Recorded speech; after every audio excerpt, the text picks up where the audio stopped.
And 3, 2, 1, blast off, ladies and gentlemen. Welcome to another episode of the MSP Chat Podcast, your weekly visit with two talking heads talking with you about the services, strategies, and success tips you need to make it big in managed services. My name is Rich Freeman. I am the Chief Content Officer and Channel Analyst at Channel Master, the organization responsible for this show. I am joined virtually side by side, as I am every week, by your other co-host, Eric Simpson, our Chief Strategist. Eric, how you doing? I'm doing well, Rich. After a little bit of a whirlwind back-to-back event traveling schedule the last couple of weeks, I got a little taste of what it feels like to be half of you, Rich.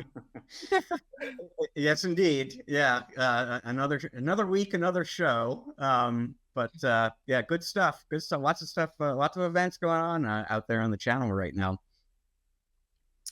Well, let's dive into our top story, actually, and it comes from one of the events I've been to recently. We actually spoke on the last episode of the show about some news from the ConnectWise IT Nation Secure event. There was actually a whole conversation I had with Peter Kujawa of Service Leadership at that show that we didn't get into, and that I think is really interesting. Service Leadership is a division, a unit of ConnectWise. It consults with MSPs. One of the really distinctive things about it is they've got arguably the industry's best, deepest database of benchmarking data. And as it happens, happily for me, while I was in Florida attending that show, Service Leadership published its annual MSP benchmark report, the big benchmark report that they put out every year, something like 350 pages. One of the really interesting things about this year's report is, for the first time, they went out and they collected data specifically about MSPs who have some degree of private equity ownership and MSPs who don't. They were curious to compare benchmarking data for the PE-backed MSPs and the ones that aren't. Some of the results might strike you as a little bit surprising, Eric. And I'll tell you that the first thing that jumped out at me, if there's anything that the independently owned MSPs, the non-private equity owned MSPs probably figure they're better at than the private equity owned ones, it's customer service, right? Because I might not have the resources, I might not have the scale that these bigger firms do, but I've got personal relationships with these companies. So service is going to be my strong suit and maybe my competitive playing card, my competitive weapon going forward. Well, Service Leadership found, and this isn't customer service exactly, it's customer satisfaction. But the Service Leadership data showed that the customers of the private equity-owned MSPs are actually more satisfied as customers. They collected Net Promoter Score data from all the MSPs and comparing Net Promoter Score for the PE-backed, non-PE-backed. The PE-backed ones make their customers happier. The theory on that from Service Leadership basically is the bigger private equity-owned companies tend to be a little more operationally mature, and there is a strong correlation between operational maturity and customer satisfaction. So this is actually an advantage that the PE-owned MSPs have. Some other advantages that they have might be a little bit less surprising. They're growing. The PE-backed firms are growing gross margins nearly 2.2 times faster than the ones without private equity backing. The EBITDA at the private equity-owned firms growing 2.3 times faster. The EBITDA gap, in terms of millions of dollars annually on EBITDA, that gap is growing. So the private equity-owned MSPs are actually pulling away in some respects from their peers. So at first blush, Eric, this does not look good, right? You're competing with companies with higher margins. Those margins are growing faster, more EBITDA. EBITDA is growing faster. And according to this data, at least, they are keeping their customers happier than the smaller MSPs do. There is some interesting data in there, though, and this is kind of why I wanted to talk about this at all. One of the things that Service Leadership did was compare the private equity-owned MSPs in aggregate, all of them, to the best in class non-private equity MSPs. So service leadership will divide MSPs up into 4 quartiles. They said, let's just look at the top quartile and compare them to the private equity backed MSPs. And those companies, the most operationally mature MSPs, do outperform the PE backed MSPs in aggregate. In terms of EBITDA and margins. Now, the gap is shrinking, so this advantage may not exist over time, but there's an important moral to this story there, Eric, in that, as we've discussed, I'm sure, on the show before, MSPs in that bottom quartile, according to service leadership, are losing money. Pretty much all of them, 100% of them, are underwater. And some of the ones in the next quartile up are as well. So, I mean, there has been good reason for MSPs to focus on operational maturity, get themselves up into that top quartile for years and years. There is that much more incentive now, because that is how you compete with these larger firms that have more resources and are a fearsome competitive challenge. Yes, Rich, and we have talked about this phenomenon or scenario or situation where 30% of MSPs are losing money. We've seen that from different, analysis and reports. So this bears through service leadership's benchmarking here in this report. What I find kind of almost like, like you said, Rich, well, you might not expect it, but you might expect this. I think what you just ended with, the through line being operational maturity, is what's key here.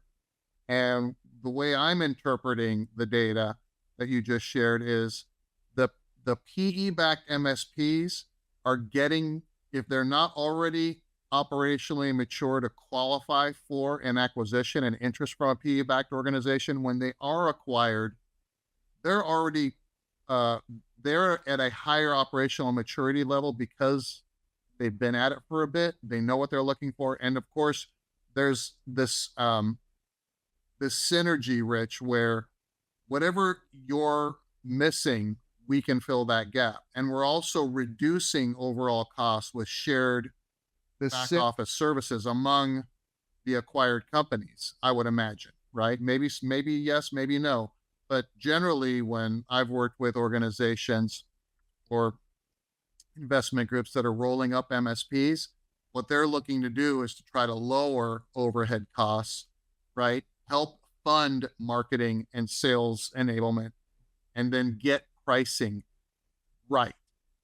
So if you have someone that's acquiring you, Rich, that has all of these processes in place that says, oh, we're going to, put you into our process. We're going to lower your overhead costs. We're going to help you out with marketing and sales, which are, as we've talked about, Rich, many times, the Achilles heel of the MSPs, and then help them go to market and are growing that brand. I would expect them to perform at a higher level. But on the other hand, if you're focused and you're not PE backed as an MSP, and you're focused on identifying and overcoming these operational maturity challenges, and you're increasing your top line revenue and your profitability, you can invest in spending the time necessary to build those stronger client relationships, to go deeper and wider in every one of your client relationships, to identify the things that you should stop selling to clients and focus on the things that are easier for you to sell with the highest margins that increase client satisfaction. And you mentioned, Rich, the NPR, Net Promoter Score, and things like that. I do see a lot of MSPs adopting that on their own, but I'll bet you that the PE-backed firms are doing that religiously, right? Getting that and measuring and adjusting to make sure that we're not churning out customers, right? And delighting them and making sure that we have another at bat to sell them more product, services, and things like that. It's really, really good data. And I think at the end of the day, yeah, who wouldn't like a hand up, right? And some funding to grow. But I also like the opportunity that MSPs have that are focused on improving their operational maturity, because you can compete and succeed as well. And I think that's the really important message here is, not every owner aspires to be part of something enormous and to scale their business to the moon. I mean, there are a lot of people who like the independence of running their own business. The concern in the industry, one of the concerns in the industry right now, obviously, is as these roll-ups and other big private equity owned multi-city, coast-to-coast MSPs come around, can you continue to do business that way? And the good news is, yes, you can. You are really going to have to focus on operational maturity and running the business well, and it will be more difficult to compete maybe than it has been before. But there is a route forward that allows you to maintain your autonomy and independence if that's what you want in your life and in your career, and compete with these much larger companies. Well, and two, Rich, if you are working on increasing your operational maturity as an independent MSP organization, all you're doing is you're increasing your value for that exit, right? So if you have a lower operational maturity level, lower EBITDA performance, you're not keeping your clients as long as you should. You're not going to be as attractive for someone to come in and buy. And they may, or if you are, they may not give you the valuation, right, that you hope that you would get. So, just keep working on all these key things, increasing that operational maturity level, and then you have more options when you do decide, what you're going to do with your organization at the end of the day. If you do want to sell it off, or if you want to continue to grow through acquisition, or, sell it to your employees, right? Do an ESOP or something like that. Valuation still is key there, because again, you can raise funds, you can, get lines of credit. All of these things are much easier and more beneficial when you're performing at a high level. So we've been talking a bunch about operational maturity. Time for your tip of the week, Eric, which has to do with a specific dimension of operational maturity. Yeah.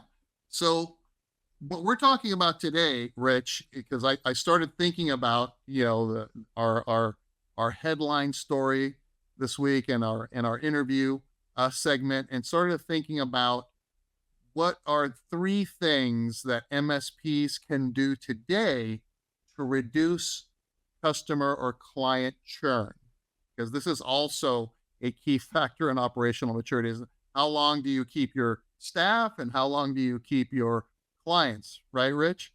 So just 3 quick tips. The first one, and these may sound like, oh, we already know that, but are you really focusing on it and putting it into practice? It's almost like sales training, right? If you don't get sales training very often and you get it every once in a while, or even technical training every once in a while, you tend to find that you start shortcutting things over time, right? And stop doing some of the key things that you should be doing all along, that may create more heartburn if you were continuing to do them rather than not. So it's kind of like one of those things. And this first one is enhancing the onboarding process and the follow-up process after onboarding. Rich, MSPs are very proud of how we onboard our clients. And we have, one of my, probably most popular downloads that I give away to MSPs is a 117-step onboarding checklist for new clients, right? Everything from, the thank you gift to everything else that you've got to do. But are you doing it consistently and effectively every time? So when you're onboarding, your first client of the year, by the time you onboard your last client of that year, is the onboarding process consistent? And are you delivering the same experience to all of your clients? Sometimes when we were selling our managed services, Rich, when I had my MSP practice, we would make a point. We would use the onboarding process as a sales tool. I would show it to clients. Look, we have 117 steps. And when we're done, we give you the documented process and all of your passwords and everything else. And if we're the first one in that sales conversation, Rich, then that new prospect is going to be asking anyone else that comes behind us to compete, tell me about your onboarding process. And dollars to donuts, Rich, we would win the business, because not everyone that team behind us had a consistent, documented onboarding process. And it doesn't stop there with the onboarding process. It's the follow-up that happens during or after onboarding. The 7-step sales process does not stop when the sale is closed. That's the 6th step. The 7th step is the sales follow-up. And that's when you go back in, Rich. And it's almost like when someone buys a house. What does the realtor do the weekend you're moving in? They show up with pizza and soda and all that and congratulate you. And then they ask for referrals. So when a client is happy, you've demonstrated you're onboarding them in a way they've never been onboarded before. You give them that love. When they're at that high, they're more apt to, engage with you and give you, a couple of leads that you could follow up on. So that's tip 1, enhance your onboarding and follow-up process. Tip number 2, to reduce client or customer churn, Rich, is to engage with your clients continuously. I was on a call just the other day, Rich, with a client that was talking about their inconsistency in following up and doing the account management, that customer relationship management during the term of their agreement, and having trouble getting the client to renew their agreement the next year because they felt like they haven't gotten the love. So number 2, you've got to engage with your clients continuously. And even if you're just touching base, Rich, we talk on the show a lot about segmenting our clients A, B, and C. And we're going to give our A clients the most love, the B clients maybe a little bit, I would say love, but if we're doing QBRs and things like that, you'll see your A clients more often than your B clients. Maybe you see your B clients a couple times a year, and your C customers, you might see them as needed once a year. But you've got to touch them and provide that customer service and that relationship building, whether you're doing QBRs or not. Or you'll be surprised at how many clients you don't have anymore at the end of their term or their agreement. The third tip I've got, Rich, kind of ties into what we were talking about just now about this service leadership report. One of the key findings in there is, you mentioned that the PE-backed firms have a higher customer satisfaction rating than non-PE-backed MSPs. That's because they are collecting on and acting on that net promoter score, that survey data. So that's tip number 3, collect. Don't just survey your clients and expect that the automated survey with the, sad face to smiley face that goes out on every ticket closure is the way that you rank your client satisfaction. Because after 2 or 3 of those things, users are going to stop giving you that answer because they're not getting anything from it. So you've got to do some good surveys. Net promoter score is, one of the, most recognized way to do that, where you're asking very specific questions and customizing those surveys around that end user's experience. Not how did our technicians do? It's like, hey, let me survey you about your work, your daily work day, your workflows. What are you having challenges with?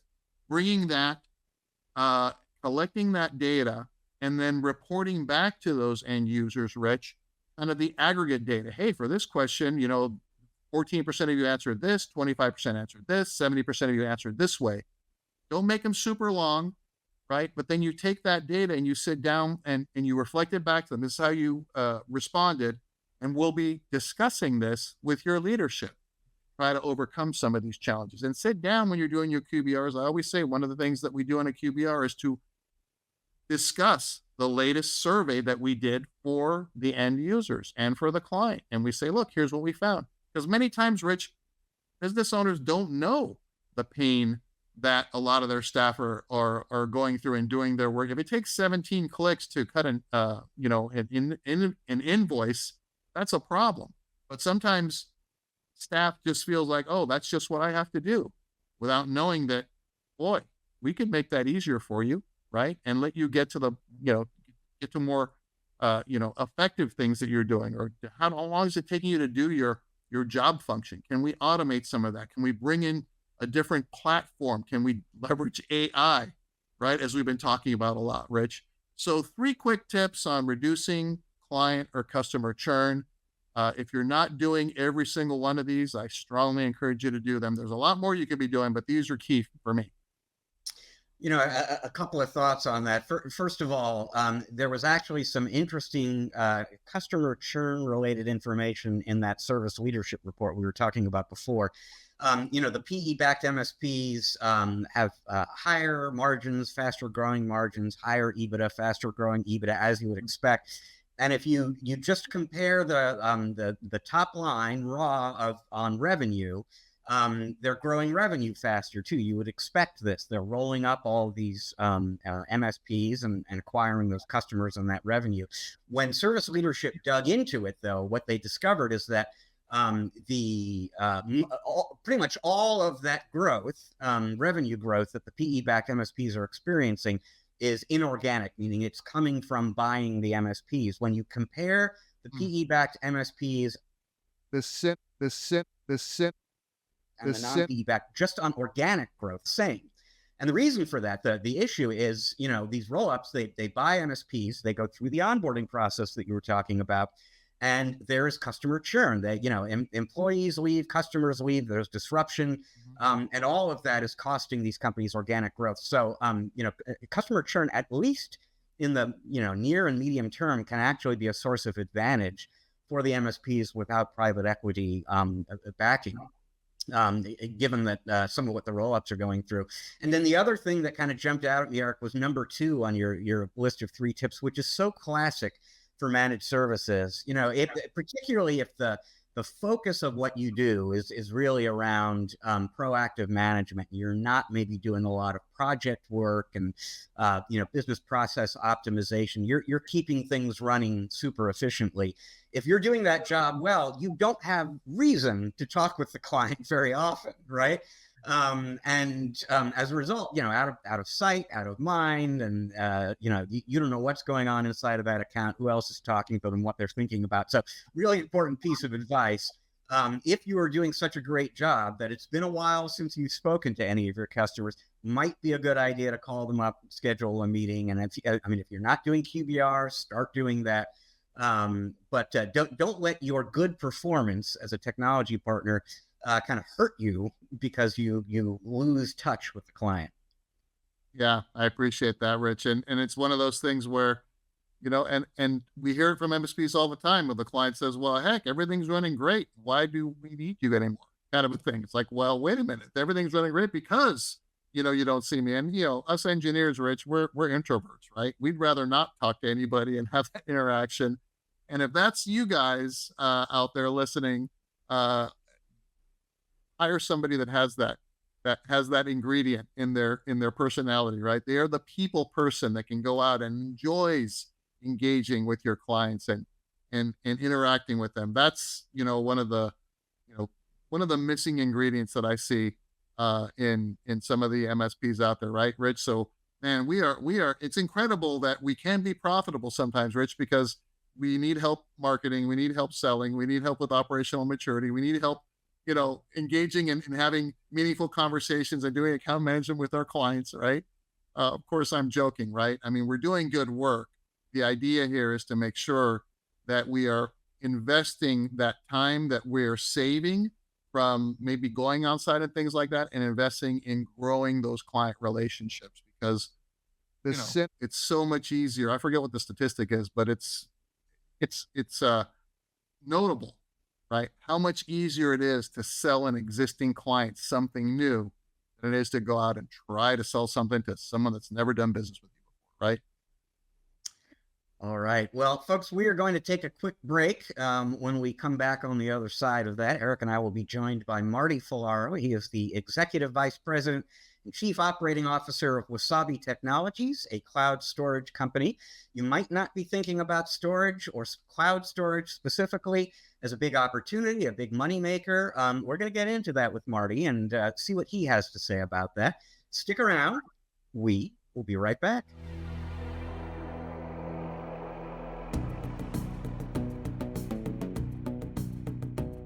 All right, and welcome back to part 2 of this episode of the MSP Chat Podcast, our Spotlight interview segment. where we are joined this week by Marty Falaro of Wasabi Technologies, a cloud storage company, as we'll get into in a moment. He is the executive vice president and COO of that company, and we are going to talk with him about opportunities for MSPs in storage, generally in cloud storage, that I think, particularly these days, might be a little bit overlooked. But first, Marty, welcome to the show. Thank you, Rich. It's great to be here. So for folks who are new to you and new to Wasabi, just tell folks a little bit about yourself and about the company. Sure.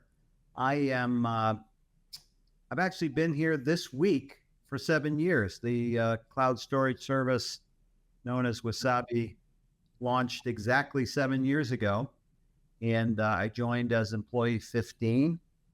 We are now over 400 employees, and we have a global cloud storage footprint, and we provide hot cloud storage at cold cloud storage prices, is the way we like to say it. So it's been an amazing ride so far. Yeah, well, and something worth pointing out to folks, the two co-founders of the company are David Friend and Jeff Flowers, who also co-founded Carbonite. So, I mean, these are people who kind of know their way around storage, around the cloud, around the channel. They've got a great legacy in the industry here. Tell folks a little bit, when you guys talk about hot storage, and that's obviously where the Wasabi name comes from, what do you mean? Well, the large cloud storage companies that are out there, the hyperscalers as they're known, have various tiers of storage, from very cold archive style storage to what they call hot cloud storage. And we only have a single tier. And we've chosen to deliver a hot cloud storage tier to customers and to price it very aggressively so that customers can experience good performance, excellent performance, as a matter of fact, for a very low predictable price. So that's what we mean when we say hot cloud storage. Okay. Well, I'm going to guess there are a lot of folks in the audience here, when they hear storage, when they hear cloud storage, they figure these are markets that are essentially commodities right now, that the pricing is such that they don't represent meaningful opportunities for a typical MSP. Mm-hmm. To what extent are they mistaken in your view, and why? Well, it's kind of an interesting question, to be honest with you. We had about 15,000 channel partners right now. We started our channel program a few years after we started the service, so in 2019. And we have thousands of MSPs that use Wasabi hot cloud storage as an ingredient in a service that they're building for their customers, whether it's disaster recovery type service, some kind of a backup as a service. We have specialized MSPs that are managing media and entertainment workflows and using Wasabi as a storage ingredient. So it's far from a commodity that nobody can make money with, or that nobody is offering. In fact, we're adding about 350 new channel partners a month, and have been doing that for as long as I can remember. That's impressive growth, Marty.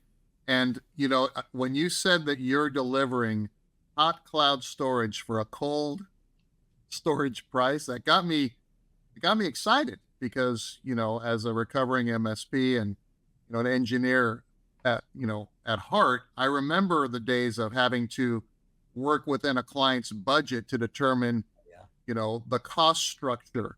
So there's hot, medium, there's cold, there's glacier, right? So this really represents the ease with which someone can get their data back when it's, being stored somewhere. And typically, cold storage or glacier, whatever you want to call it, in my experience, is the cheapest, but then they charge you for getting the data. And that's how they bill you. As I remember when we were putting this stuff together, in my MSP.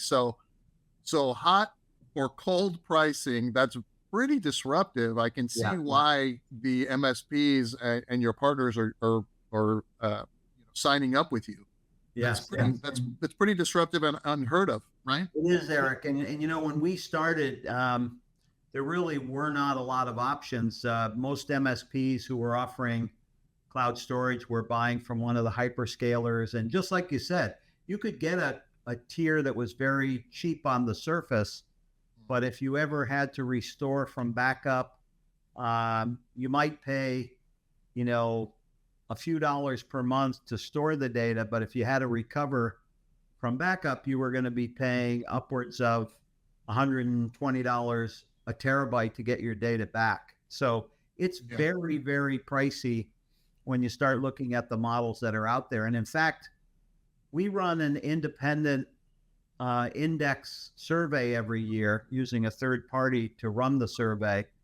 And this year, when we ran it, over 1,000 respondents, of which only 2 were Wasabi customers, all reported that almost half of their expenses in cloud storage are fees. And we decided from day one not to have any fees. The only fee we have is what it would cost you to store data with us. But half the budgets are going very rapidly to other fees like egress and API call charges, that kind of stuff. So we don't have any of that. So like I said, it's very interesting. You got my attention. Mhm. So for an MSP now that goes to market for their clients with Wasabi on the back end, when you're looking at your partners, Yes. how are they billing their end customers for this service? Are they then taking the approach of the hyperscalers and charging them different tiers based upon, other factors? Or are they basically coming to them and saying, just adding their margin or markup on top of their costs from you, and then adding additional value to increase the total value of that service, and then reaping the additional revenues and profits that way? Are different partners pricing it differently? I'm just very curious. I think, Eric, yes. The latter description that you gave is what we see most often, which is, in the case of the MSP, we're an ingredient in something bigger. And we like to be an ingredient in lots of different recipes. But if you look at just the backup, disaster recovery, the anti-ransomware services, all these kinds of services involve different ingredients. And we're just one of the ingredients. So by offering a low-cost, predictable ingredient with good performance, because we build our own software stack, so we operate our service not inside someone else's service, we operate our own service on our own software, we're able to offer the MSPs an ingredient that they can then use in their particular service offering. And when it comes to how it's priced, first of all, how it's provisioned and billed for was one of your questions. We actually developed very early on a set of tools that we give to our MSPs that allow them to automatically provision and integrate the Wasabi ingredient into their billing platform. We call it the Wasabi Account Control Manager. It's free to our MSPs, and it allows them to knit us in to their whatever their billing platform is. We have a RESTful API that's super easy to use. It's actually pre-built, and you can literally attach it to almost any billing and provisioning system. So we make it easy to be a well-behaved, predictably priced ingredient in just about any MSP service. Well, Marty, it certainly sounds to me like you've gone the extra mile or two to make it very MSP friendly, not only from a cost perspective, but from a provisioning perspective, from a management perspective. It sounds like with the Yes. billing, we talk a lot on the show about, the pains that MSPs have with keeping up with billing and consumption and things like that. You're making it easy for them to integrate into their accounting and invoicing systems. Let me switch gears on you and ask you a question about designing kind of the back end. So I'm an MSP, Yep. and I need to make certain that I'm managing the storage of my client's data, whether that's, high availability stuff, whether that it's something that is just kind of archiving for later. In today's day and age of, you know, cloud access and cybersecurity, are there some tips or some guidance you give your partners to say, well, look, when you're dealing with this kind of data, I'm thinking, PII, PHI data, or this kind of data and access control management, or just in general, just good best practices for backing up and storing data? I know this is a loaded question, right? You could probably talk for days on it, but just give us like a high level of what, you tell your partners, and give them some guidance around, how to minimize the drawbacks of setting something up like this and making it manageable for everybody. Yeah. Well, first of all, we talked a little bit about the billing and provisioning tools, and that whole problem that exists for MSPs is, I see a bunch of great ingredients, but how do I integrate them into my solution? So we handle that through the Wasabi Account Control Manager tool that we talked about earlier. The other thing, though, is compliance. And for us, it's important to have some of the key compliance requirements that our MSPs require for their customers. So, for instance, MSPs that are managing healthcare data or any data along those lines, we have HIPAA certification, which makes it easy for them to comply with the various regulations regarding personal health information. So we have compliance as a requirement that we take care of on behalf of the MSPs. The other is security, and we follow all of the industry standards as far as identity and access management. We also offer numerous features within our service to allow you to set up control accounts and sub accounts, and to set parameters on who has access to what. We even launched last year we call it two-factor authentication, but it's really more than that. It requires that if a holder of the credentials for a control account comes in and tries to delete the control account, they cannot do it without a second party from the same company agreeing to delete the control account. Because one of the things we discovered when there's a ransomware attack is that the credentials to the cloud account get stolen, and then to us it looks like somebody with the right credentials coming in and saying, hey, I don't want the account anymore, so delete all the backups. And once you delete the backups, then the ransomware attack is in full swing. And so we developed an industry-leading feature that requires any of those kinds of maneuvers to be verified by a second party, and customers love it, especially the MSPs. It reminds me of like on a submarine, right? You have the two missile keys. Yes, that's what our founder refers to it as, is the two missile key protection. Really? And it does do that. I mean, it is real. It's we've had, sadly, emails that show up to various execs here saying, hey, I'm under a cyber attack. I didn't do the encryption. I didn't do the two-factor authentication, and I think my account's been deleted. Can you just recover my account? And the reality is we can't. So we've had a few of those, enough of those to really get us to look at everything we could do on behalf of MSPs to make it more secure, if you will. And so we've done that. So that's another aspect of it. So we talked about tools, we talked about compliance, and now we're talking about encryption and data protection to the degree that we can control access as well as protect access from certain bad actors. Marty, part of why I wanted to have you on the show is to sort of test a theory, basically, because obviously all anybody wants to talk about in the industry right now is AI.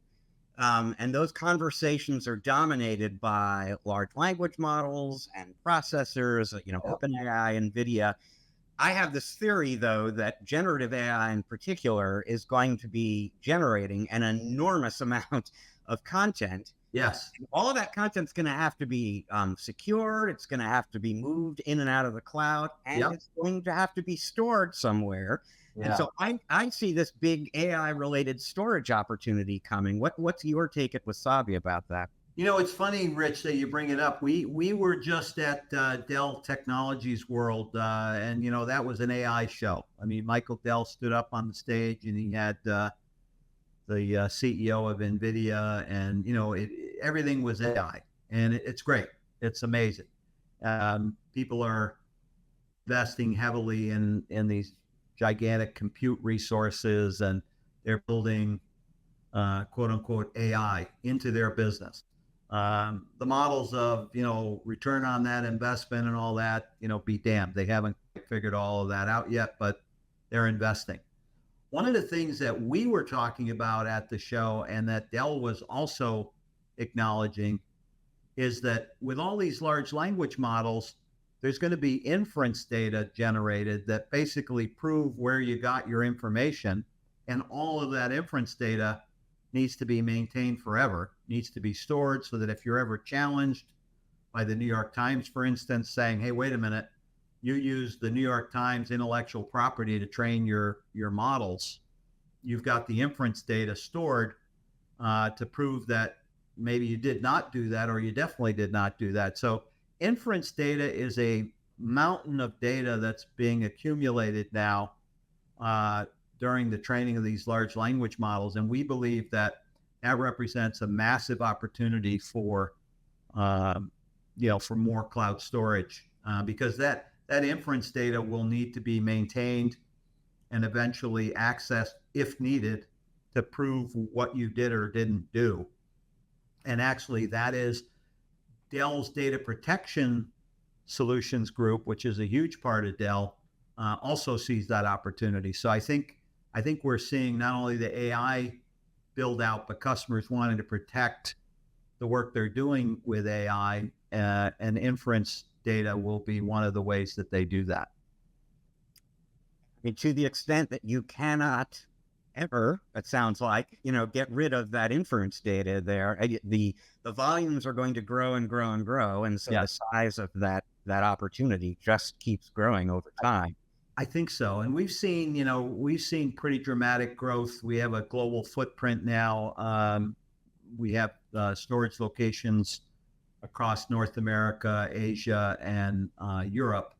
And we're seeing demand for not only, amounts of cloud storage, but also data sovereignty is a big issue now. So we're seeing, even though the EU started their own GDPR initiatives 5-6 years ago, all the countries in the EU are now saying, okay, well, the EU is great, but we need you to have data center to store our data in Germany, in France, in the UK when they went with Brexit. So data sovereignty is becoming another issue, and the MSPs that are servicing these customers, whether they're in a single country or they're pan-European or they're across the globe, they need to be concerned with the cloud vendors, not only their pricing and their tools and their security, but they also need to be concerned with data sovereignty, and are they complying with that as well? So earlier on, you sketched out a number of different workloads or use cases for this kind of hot cloud storage before. You were talking about, for example, storing media files, maybe. Yes. I've got to imagine that margins and the size of the opportunity, the place that an MSP might want to focus in, it's going to vary. It's one thing if you're helping a law firm archive all of their documents, and another thing if you're working with a video production company, and they need quicker access to the information. It's much more strategic to them.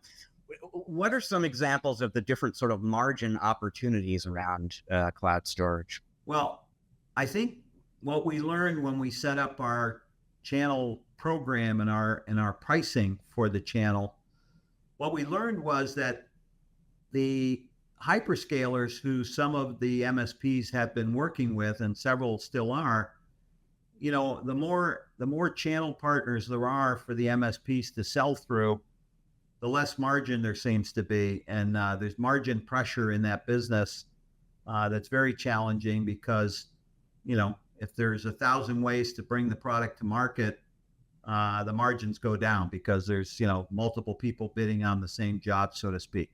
That's always been a problem in the channel. I've been dealing with channels for my entire tech career, which spans back to the last century. And one of the things that we did intentionally was build a solid margin offering for our partners. So it's there, the MSP. We have a margin profile that's very attractive. We've profiled, we've surveyed our MSPs and have heard repeatedly that they make money with our ingredient. We also work upstream with the distributors that service MSPs, people like Pax8, who has thousands of MSPs that buy an integrated solution built by Pax8 and bring it to their customers. We work with backup vendors that service the MSP community like MSP 360. And, you know, so we're an ingredient in their offering. So I think from our side, we believe that if we keep our offer to the MSPs simple and provide good margin, then we become a profitable ingredient in what they're building. And it gives them the opportunity to set whatever pricing strategy they want. Eric, you asked about pricing earlier in the conversation.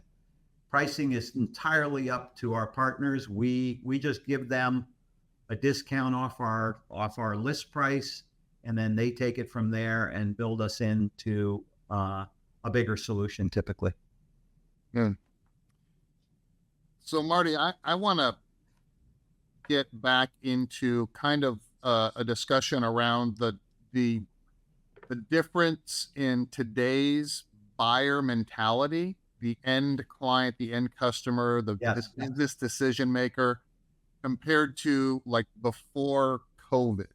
Yes. So we talk a lot on the show about the influence that COVID had in accelerating the move toward the cloud, accelerating the need for strengthened cybersecurity, the opportunity that MSPs always had a challenge with, Marty, in the past of delivering kind of a co-managed IT opportunity because internal IT departments saw them as threats and things like that, right? So I want to get your take on how much easier it might be to sell cloud storage, as particularly in terms of, do MSPs have to really explain the value proposition and the why and answer a bunch of security questions to get that buyer to feel comfortable like they may have had to, 5 years ago, let's say? Yeah, well, you're asking a lot of interesting questions in that question. So let's talk about the pre-COVID versus post-COVID situation, because we built the company during COVID times, and it's been amazing. But pre-COVID, I'll use the media and entertainment industry since we were talking about them earlier, Eric, about post-production editing workloads and other nearline storage, they call it, workloads. They used to do a lot of this stuff themselves in their own, studios. This was going on pre-COVID, and during, running up towards the COVID times, since nobody knew COVID was coming, but as they got closer to the whatever that time frame was, call it 2020, there was, the beginnings of moving all of the post-production editing off the studio lot and moving it to third parties for cost-cutting reasons. And all along, the IT budgets were being slashed. The people were being cut. So MSPs rose up and began to get work managing the IT departments alongside typically the IT departments of the studios. But when cloud storage became its biggest was during COVID, when a lot of the the footage that needed to be edited was on tape, and the studios were closed, and nobody could get the tape. No one could get into the studios for a long time. So luckily, they had started to migrate off of tape to the cloud, and we really have experienced tremendous growth in that industry segment, alongside MSPs who came in and said, "We'll help you migrate off tape, and then when you do your post-production editing using third parties, we'll manage that cloud storage for you as part of the service." And it created a whole industry that's still flourishing to this day in that segment of the market. So that was actually an unintended consequence of COVID by a huge industry that previous to that had been largely storing everything on tape and shipping stuff via FedEx. The dailies were shipped via FedEx. Now what happens is a lot of them take servers out to the site. The server has communications capabilities. The MSPs manage the deployment of these servers. The dailies get uploaded onto the servers. They get sent through the communications service up to the cloud, and then editing can happen the next day. And that's really a huge business. But you asked another good point. We have over 500 university customers just in the United States alone, and the universities used to be the central IT. You go there for everything, and they'd have EMC or NetApp appliances on-prem, and you paid for your little chunk of whatever you needed from that. And they tried to figure out how to price it, but they did a lousy job. But the money was going from one pocket to the other in the university, so they weren't too worried about it. Well, what happened was a lot of the department heads discovered the cloud, and they said, something, the cloud has more flexibility, it has better storage, newer storage, more secure storage, whatever the caveat was. And so we started to see MSPs coming into the university setting and saying, "Hey, look, we can help you. You're not, the IT department, just like the media and entertainment IT orgs, those are the first things that get cut. And in the university, even though the tuition doesn't seem to ever get cut, all of the other stuff does. And so MSPs have flourished as augmenting the IT department and bringing cloud storage services and other cloud services to the end user budget holders has grown. And so we've seen that as another big opportunity for MSPs to come in. And the last one I'll say that we see every day is the MSPs who are, bringing in, this data protection as a service, whether it's, whatever the name happens to be of it, but protecting against cyber attacks. IT departments are overwhelmed by these attacks, and MSPs have better tools in many cases, and we provide an excellent tool as part of their toolkit to create a anti-ransomware service as part of what they offer as a solution to their customers. And we have thousands of MSPs that do that as a business. Marty, you touched on three very unique, I think two very unique use cases to many MSPs, and then one that I think is everybody's kind of moving in that direction. You talked about the production facilities. We had a personal friend that used to work for an animation studio here in Hollywood, and I got to tour the facility, and I saw what you were describing. It's like they had their own data center in that place, and it was not 10 servers, it was hundreds and hundreds of servers because of the processing that was required and all these workstations. So I get what you're talking about. I mean, that the amount of data is just hard to imagine. It's crazy. And you talked about the universities and their data, and then you talked about cybersecurity. I want to ask you a kind of a related question around the services themselves and how they impact client satisfaction, and do they help in reducing client churn over time? Are we seeing more satisfied end customers that MSPs are serving because they're migrating the data to the cloud and managing the data to the cloud and the security and the accessibility and all that? What are your thoughts? I would say, Eric, the way that we see it, and this is, as being informed by the MSPs partners that we have, is that initially they're gaining a lot of clients who basically rushed to the cloud and went to the hyperscale cloud, and then got those bills that we just talked about earlier, where they knew what half of the bill was going to be. They didn't know there was another half to the bill, which was all the fees. And a lot of them retreated, but they didn't have anywhere to retreat to.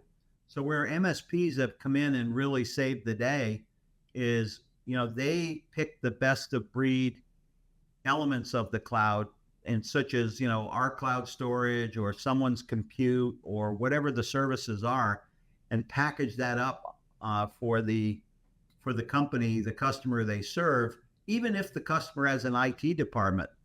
And Eric, just to give you an example, we have one of the largest groups of hospitals in the United States, based here in Boston, where I am.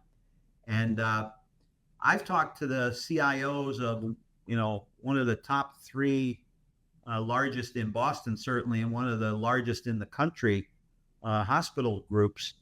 And their argument was, we cannot deliver the same level of service in storage that you can. We don't have the latest, greatest anything. We bought our NetApp equipment 5 years ago. It works. It stores data. We don't have all of the security that you do. We don't have it because, we're not constantly just thinking about storage. And that's kind of his point, was companies like ours are only thinking about one thing, and we take a lot of the guesswork out of what the MSP has to think about. And the CIO of a major hospital chain was saying, look, I can't even offer half of the level of security that you have. Yes, I have some encryption, I have some identity access management, but I just don't have enough resources to provide the same level. So we're seeing that whole dynamic happening, and MSPs are stepping in and saying, you know what, we can get you the best compute, the best storage, to manage your particular workload. And we want to be a part of that.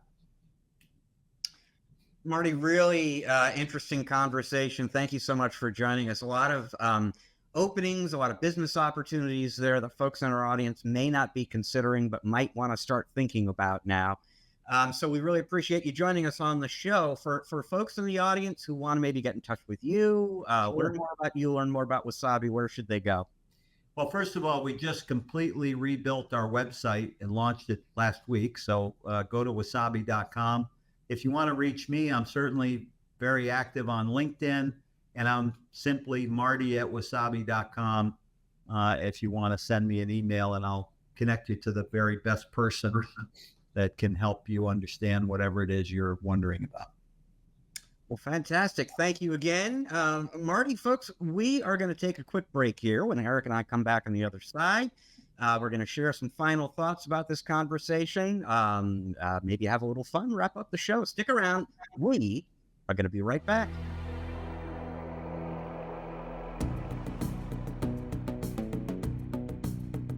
All right, and welcome back to part 3 of this episode of the MSP Chat Podcast. Very interesting conversation with Marty. We thank him once more for joining us. I got to tell you, Eric, I have been I've been writing about Wasabi almost literally since the company was born. And so for me, I right at the beginning of the conversation, he revealed that they're signing 350 partners a week, I believe he said. Which is a month. A month makes a lot more sense. Yeah. Still, it's an incredible number. The growth of that business in the last 4 or 5 years has been kind of incredible. And just FYI, off the air, when we finish the interview, we were chatting a little bit with Marty and learned that they add a petabyte of storage. There's another petabyte of data put into their cloud every 4 or 5 hours, he said, which gives you a sense for the scale of what they're doing. And then the last thing I'll just point out is, that for me, like I said during the interview, the really interesting question and the thing that I really wanted to hear his thoughts about was this opportunity around AI storage. Because again, the AI services that we've talked about and AI security, there are a lot of different ways to make money. But one of the, arguably least sexy, maybe least appreciated, but, very real opportunities around AI is to store all of that information of various kinds that these AI engines are producing. I thought that was a really great question, Rich, and I really enjoyed, speaking to Marty more with my engineer hat on sometimes, and you really get a sense for how amazing what they've built really is, and like you say, proof positive. They're adding partners to their program like very few vendors in the industry. I mean, I was surprised when he said that number. I'm like, wow, that means they're doing a lot of things right and making it easy for the MSPs. He's taking a lot of care.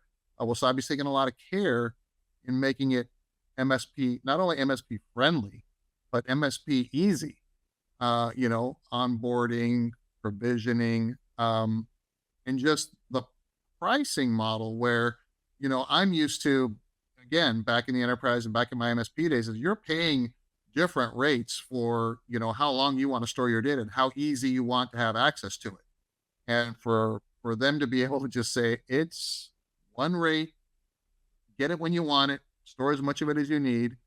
The other point about the question that you asked specifically, Rich, that I was very kind of interested in and keyed in on was the correlation between, some of the risk that is associated with AI in terms of where the data is and where these public LLMs or, large language models are getting access to this stuff because it's out there in the public domain or whatever. So we were seeing, lawsuits being filed for copyright infringement, intellectual property infringement, because AI is going to scrape the whole internet, and if there's a way for it to get data about something that you own that's out there somehow, it's going to grab it. And so I like the idea of being able to position a solution like this to a client that says, hey, we're going to be shepherds and keepers of your data and governance of AI. And we're only going to allow AI to have access to the data that you control and only have it available to your company itself, making sure that it's not out there anywhere else. And all this stuff is inside of your own cloud, if you will, Rich, because, what we've seen and read stories on are end users that come in and just, fire up an instance of, their preferred AI that may be built into their browser or on their desktop today, and just have it search company information and try to, as we do, hey, I've got to parse through a bunch of, data, grab these tables and give me this output and show it to me like this. Great. But that's a public AI platform that you are allowing access to your internal company data. What happens to that information after it gives it to you? Where is it being stored? Can it be used elsewhere? Is it going into an LLM? And, what does the fine print say when you subscribe to the AI about who owns the data once you give it to them? Because, social media says, well, by putting your data in our platforms, like we own your pictures, we own everything you write and all this other stuff, right? So it's kind of, it gives someone an opportunity to have a discussion with their client to say, hey, if we're going to be leveraging AI and things like that, let's make sure that we use this cloud environment in such a way that, we're protecting all that. So these are the things that I was kind of thinking about. Whole new need, whole new use case, therefore a whole new revenue stream potentially for MSPs. And it leaves us with time for just one last thing, folks. And, surprise, surprise, this is going to be AI related as well.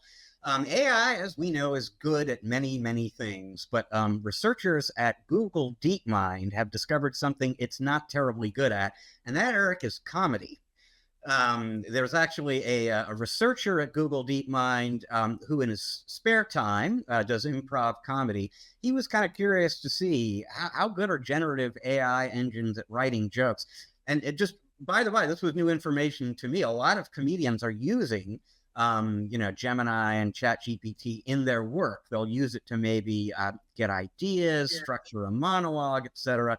They typically don't let the AI write the jokes for them, and it's probably a good thing that they don't. I would characterize the results when these AI engines were asked to write jokes as bad dad humor. Eric, let me just quickly see if I can get one for you here. So the prompt was, write me 10 jokes about pickpocketing. And one of the large language model responses was, I decided to switch careers and become a pickpocket after watching a magic show.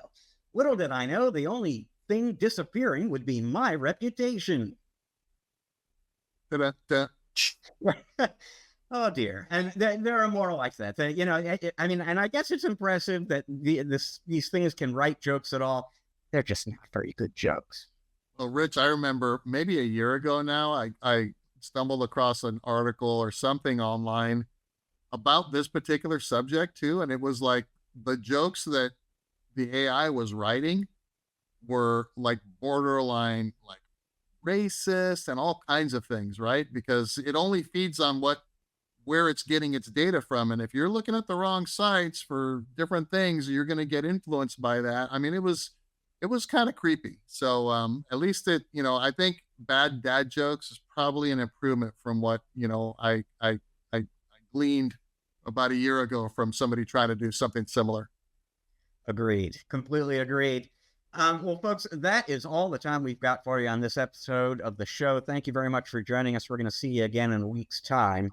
Until then, I will remind you that we both distribute this show in video and in audio. So if you're listening to the audio version of the podcast, but you might like to check us out on video, look us up, MSP Chat on YouTube. If you're watching the YouTube version of the podcast, but you listen to audio podcasts sometimes, go to wherever it is you get your audio podcast, because you're going to find us there too. Wherever it is you're consuming this content, please subscribe, rate, review. It helps other people find the show and enjoy it just as you are. This show is produced by the great Russ Johns. He's part of the team here at Channel Master. He can produce a show for you as well. You want to learn more about Russ? You want to learn more about the work we do for our clients at Channel Mastered? Please visit www.channelmastered.com. Channel Mastered has a sister business called MSP Mastered that works directly with MSPs. If you'd like to see how MSP Mastered can help you grow and optimize your business, that URL is www.mspmastered.com. So once again, we thank you for joining us. We'll see you again in a week. Until then, folks, please remember you can't spell channel without MSP.